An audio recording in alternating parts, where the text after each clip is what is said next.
To build a reverse silo network quickly, first open Custom Network Tool in LinkBoss.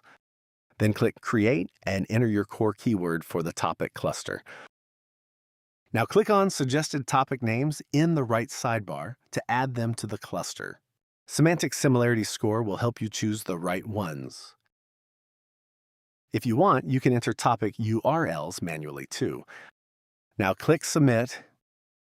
On the next screen, click on Use Silo Preset and choose Reverse Silo.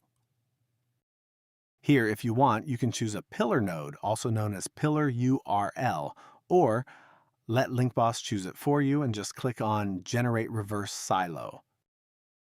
Now click on Generate Silo View to see how the silo network will look like. After making sure the structure looks fine, click on Next. Now click on Run Boss Mode and choose how many paragraphs you want to be skipped from interlinking.